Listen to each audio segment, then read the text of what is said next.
오늘 하나님께서 우리에게 주시는 말씀은 창세기 3장 1절에서 7절까지의 말씀입니다.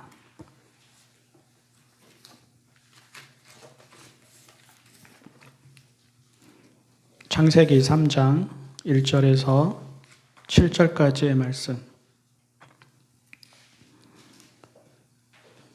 뱀은 주 하나님이 만드신 모든 들짐승 가운데서 가장 간교하였다. 뱀이 여자에게 물었다. 하나님이 정말로 너희에게 동산 안에 있는 모든 나무의 열매를 먹지 말라고 말씀하셨느냐? 여자가 뱀에게 대답하였다. 우리는 동산 안에 있는 나무의 열매를 먹을 수 있다. 그러나 하나님은 동산 한가운데 있는 나무의 열매는 먹지도 말고 만지지도 말라고 하셨다. 어기면 우리가 죽는다고 하셨다. 뱀이 여자에게 말하였다. 너희는 절대로 죽지 않는다. 하나님은 너희가 그 나무 열매를 먹으면 너희의 눈이 밝아지고 하나님처럼 되어서 선과 악을 알게 된다는 것을 아시고 그렇게 말씀하신 것이다. 여자가 그 나무의 열매를 보니 먹음직도 하고 보암직도 하였다. 그뿐만 아니라 사람을 슬기롭게 할 만큼 탐스럽기도 한 나무였다. 여자가 그 열매를 따서 먹고 함께 있는 남편에게도 주니 그도 그것을 먹었다. 그러자 두 사람의 눈이 밝아져서 자기들이 벗은 몸인 것을 알고 무화과 나무 잎으로 치마를 엮어서 몸을 가렸다. 아멘. 선과 악을 분별할 줄 알아야 합니다. 정의와 불의를 분별할 줄 알아야 하고요. 좋은 것과 나쁜 것, 참과 거짓, 옳은 것과 그른 것을 제대로 분별할 줄 알아야 합니다. 정치, 경제, 사회, 문화, 교육, 신앙 등에서 바르게 분별할 수 있어야 하고 바르게 판단할 수 있어야 합니다. 그러니 당연히 눈이 밝아져야 하고요. 또 귀도 밝아져야 합니다. 온갖 것들이 눈에 들어오는 세상이지 않습니까? 온갖 소리가 귀에 들려오는 세상이지 않습니까? 온갖 일들이 일상에서 일어나는 세상이지 않습니까? 무작정 받아들일 수도 없고 다 받아들일 수도 없지 않습니까? 무작정 거부할 수도 없고 아예 안 보고 안 듣고 안 끼어들고 살겠다 할 수도 없지 않습니까? 기준 없이 시류나 대세를 따라서 여기저기 휩쓸리고 휘둘려서도 안 되겠고 남들이 이렇게 하면 이렇게 하고 남들이 저렇게 하면 저렇게 하면서 살아갈 수도 없지 않겠습니까? 지혜에 대해서 성경에서 가장 많이 이야기하는 책은 잠언이지요. 잠언은 무조건 믿고 따라라 그렇게 말하지 않습니다. 생활 전반에서 지성과 감성과 의지를 활용해서 지혜롭게 사는 길을 가르칩니다. 그 지혜가 선과 악을 분별하는 것이고요. 옳은 것과 그른 것, 좋은 것과 나쁜 것, 참과 거짓, 정의와 불의 등을 이렇게 분별하는 것입니다. 그것을 잘하는 사람이 지혜로운 사람입니다. 그리고 그것을 잘하지 못하는 사람, 그런 사람이 어수룩한 사람과 어리석은 사람입니다. 주목할 것은 잠언이 지혜로운 사람이 아닌 사람을 어수룩한 사람, 히브리어로는 프타임이라고 하는데요. 그런 사람과 또 어리석은 사람, 히브리어로는 에빌림이라고 합니다. 이렇게 둘로 구분한다는 것입니다. 어리석은 사람은 도덕적으로 결함이 있는 사람을 의미합니다. 흔히 우리가 생각하는 나쁜 사람을 떠올리면 됩니다. 주변에 있지 않습니까? 학력, 능력, 직업, 신분, 지위, 외모, 종교 이런 것들에 상관없이 도덕적으로, 윤리적으로, 사회적으로, 생태적으로 저 사람 참 나쁜 사람이다 라고 할 수밖에 없는 사람들이 있지 않습니까? 이런 사람들이 잠언에서 말하는 어리석은 사람들입니다. 반면에 어수룩한 사람도 있는데요. 어수룩한 사람은 도덕적으로 예민하지 못하고 둔한 사람을 가리킵니다. 본성은 나쁘지 않지만 분별력이 모자라서 악으로도 기울어질 수 있는 사람, 이런 사람이라고 생각하면 됩니다. 끌려다니는 줄도 모르고 끌려다니는 사람들, 이런저런 상황이나 형편에 따라서 살아가다가 보니까 결과적으로는 잘못된 선택을 하거나 잘못된 자리에 있게 되는 사람들, 이런 사람들이 잠언에서는 어수룩한 사람이라고 합니다. 유대인 한나 아렌트가 이제 2차 세계대전 이후에 예루살렘의 아히히만이라는 책을 쓰잖아요. 예루살렘의 아히히만이라는 책에서 말하는 악의 평범성과도 맥이 닿습니다. 사람이 악한 의도를 품지 않는데도 사람이 밖에서는 친절하고 자상하고 말도 예쁘게 하고 좋은 사람인데도 당연하게 여기거나 평범하게 여겨서 행하는 일이 홀로코스트와 같은 나치에 적극적으로 협력하는 것과 같은 악이 될 수도 있다라는 것을 한나 아렌트는 말을 했습니다. 그러니까 악한 사람이 아니라고 괜찮은 사람이고 선한 사람이 아니라는 말입니다.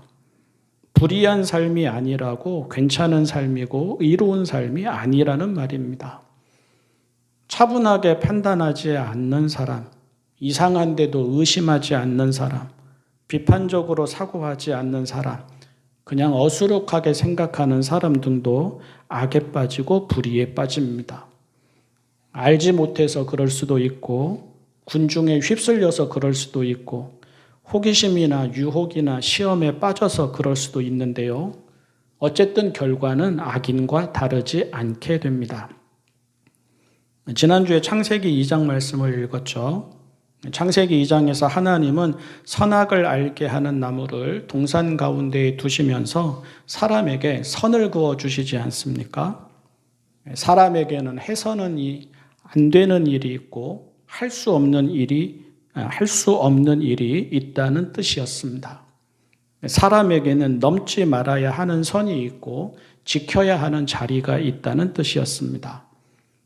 사람은 완벽해서 사람이 아니라 자기가 완벽하지 않음을 알고 하나님 안에서 서로 빈자리를 채우며 살아갈 때 자유도 평화도 행복도 생명도 누리게 된다는 뜻, 이것이 하나님이 선악을 알게 하시는 나무를 동산 가운데에 두신 뜻이라고 하였습니다.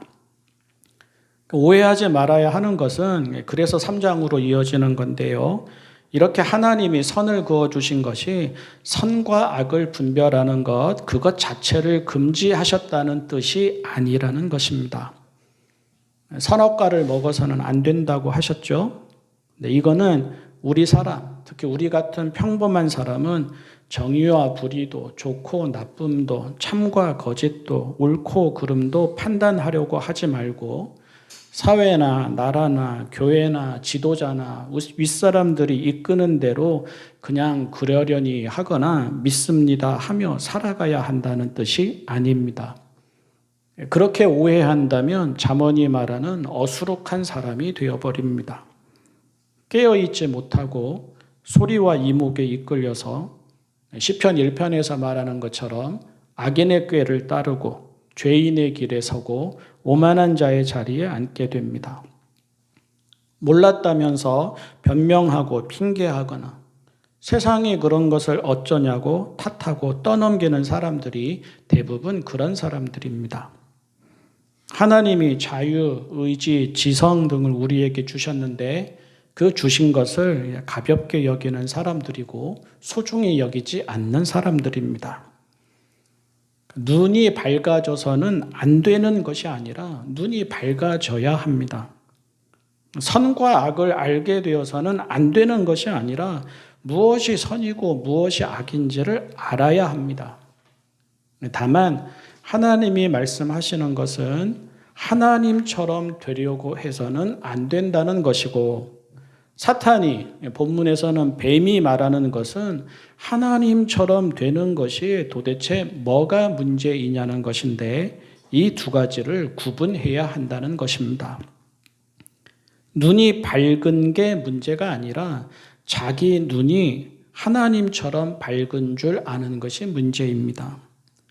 선과 악을 분별하는 것이 문제가 아니라 자기의 판단이 하나님의 판단인 줄 아는 것이 문제입니다. 하나님의 말씀을 해석하고 적용하는 것이 문제가 아니라 자기의 해석과 적용이 하나님의 뜻이고 진리인 줄 아는 것이 문제입니다. 하나님의 말씀을 읽으면서 의심해 보는 것이 문제가 아니라 그 의심하는 자기를 의심해 보지 않는 것이 문제입니다. 생각하고 고민하고 의심하고 결정하고 선택하고 확신하고 이런 것들이 문제가 아니라 자기만의 확신과 생각에 갇혀서 다른 것을 들으려고 하지 않는 편견, 선입견, 고정관념, 확정 편향 이런 것들이 문제입니다. 가만히 보시기 바랍니다. 집에서도 그렇고요. 사회에서도 그렇고 사람 사는 데들 다들 비슷한데요. 자기 눈은 밝다고 하고 남의 눈은 어둡다고 합니다. 자기 생각은 옳다고 하고 남의 생각은 그르다고 합니다. 자기가 걷는 길은 정의의 길이고 남이 걷는 길은 불의의 길이라고 합니다. 자기가 가진 신념은 진리이고 남이 가진 신념은 편견이라고 합니다. 자기의 신앙은 참된 신앙이고 남의 신앙은 거짓 신앙이라고 합니다. 자기에게 있는 욕망은 하나님이 주신 비전이라고 하고 남에게 있는 욕망은 헛된 것을 탐하는 정욕이라고 합니다. 자기가 가지려고 하는 것은 하나님이 주시는 복이고 남이 가지려고 하는 것은 무엇이 중요한지를 모르고 헛된 것을 쫓아가는 것이라고 합니다. 자기가 하는 정치적인 비판은 신앙적이라고 하고 남이 하는 정치적인 비판은 영적이지 않다고 합니다. 자기가 신앙생활을 열심히 하지 않는 것은 영적으로 누리는 자유라고 하고 남이 신앙생활을 열심히 하지 않는 것은 믿음이 없고 헌신이 부족해서라고 합니다. 자기가 하는 비난은 솔직함이라고 하고 남이 하는 비난은 험담이라고 합니다. 자기가 하는 일은 그 의도가 사랑이라고 하고 남이 하는 일은 그 의도가 간섭이라고 합니다. 보통은 강자들이 이렇게 합니다. 모든 사람들에게 이런 성향이 다 있어서요. 아이도 이렇게 말하고 이렇게 행동하고 우리 신앙인들도 이렇게 말하고 이렇게 행동을 하지만 그 중에서 대개는 사회에서나 인간관계에서나 강자들, 권력자들, 성공한 사람들, 대형 교회들 등이 그렇게 합니다. 지식이 있으니까요. 능력이 있으니까요. 힘이 있으니까요. 확신도 있으니까요. 의지도 있고요. 독립적이고 독자적이고 주체적이고 아쉬울 것도 없고요. 그래서 더더욱 자기가 하나님인 듯 말하고 판단하고 행동하고 강요합니다. 세상이 자기 손 안에 있는 줄 압니다. 그렇게 되지 않으면 다 눈에 거스르고 불편해합니다. 자기의 눈에 먹음직하고 보암직하고 탐스러워야 만족해합니다. 이것이 죄입니다. 이것이 근본적인 죄이고 이것이 뿌리 깊은 원죄입니다. 아무도 그럴 수 없는데 아무도 그래서는 안 되는데 사람이 그런 존재가 아니라는 것을 하나님이 분명히 하셨는데 그 선을 넘어갑니다. 자기가 세상의 중심인 줄 압니다. 자기가 판단의 중심인 줄 압니다. 자기가 완벽한 줄 압니다. 다들 자기가 왕이 되어서 손가락만 까딱까딱 하려고 합니다. 그 결과가 좋겠습니까? 하나님은 그 결과가 죽음이라고 하지 않았습니까? 지난주에 저는 살아서도 죽은 것 같이 살아가는 삶이 그런 것이다라고 이야기를 했었는데요. 당연히 그 결과가 좋을 수 없습니다. 오늘 우리의 집에서 일어나는 일이 일어납니다. 오늘 우리의 사회에서 일어나는 일이 일어납니다. 오늘 우리의 인간관계에서 일어나는 일이 일어납니다. 무엇입니까? 거리감입니다. 소외감입니다. 단절입니다. 같이 있으면서도 다들 자기만의 세상을 살아갑니다. 신할 평지에서 탑을 쌓던 사람들처럼 말은 하는데 아예 말이 통하지 않습니다. 영적인 죽음입니다. 아담과 하와가 선악과를 따먹은 후에 일어난 처음 일이 무엇입니까? 세상이 더 신비로워 보이는 것이 아니었습니다. 사람이 더 사랑스러워 보이는 것도 아니었습니다. 있는 그대로 더 자유롭고 행복해지고 존귀해지지도 않았습니다. 벗은 몸인 것을 알고 자기를 가렸습니다. 자기를 감추었습니다. 자기를 숨겼습니다. 자기를 포장했습니다. 남의 시선을 의식했습니다. 부끄러워했습니다. 하나님과도 불편해졌습니다. 피하여 숨었습니다. 핑계하고 떠넘겼습니다. 불행해졌습니다. 사람이 자기 중심적임을 잊은 사람은 모든 것을 다 잃습니다. 자기 자신을 하나님의 자리에 올려놓는 사람은 가장 가까이 있던 것까지 다 잃습니다. 분별하되 날마다 내가 죽는 심정으로 분별해야 합니다. 밝은 눈으로 구하되 먼저는 내가 보지 못함을 인정하며 구해야 합니다. 사랑하는 성도 여러분, 세상과 인생이 내 손 안에 있기를 바라다가는 큰일 납니다. 주님이신 예수님이 그러셨던 것처럼 내 뜻대로 마시고 아버지의 뜻대로 하소서 하는 마음으로 살아갈 때만 우리는 생명의 길에 있게 됩니다. 바로 보고 바로 들으며 지혜로운 삶을 살아가게 됩니다. 기도하겠습니다. 사랑의 하나님, 눈을 밝게 하여 주십시오. 귀를 밝게 하여 주십시오. 선과 악을, 옳고 그름을, 좋은 것과 나쁜 것을, 정의와 불의를, 참과 거짓을 바로 분별하게 하여 주십시오. 어수룩해서 아무 길에나 아무 자리에나 있지 말게 하여 주십시오. 다만 그 기준이 자기 생각, 자기 감정, 자기 이익, 자기 편의, 자기 의지 등이 되지 말게 하여 주십시오.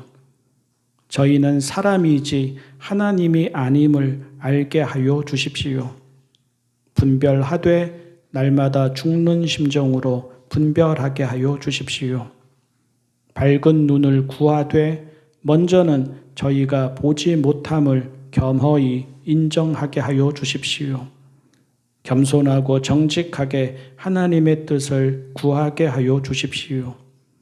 저희의 지혜와 분별력이 하나님의 뜻을 구하고 찾음에 있게 하여 주십시오.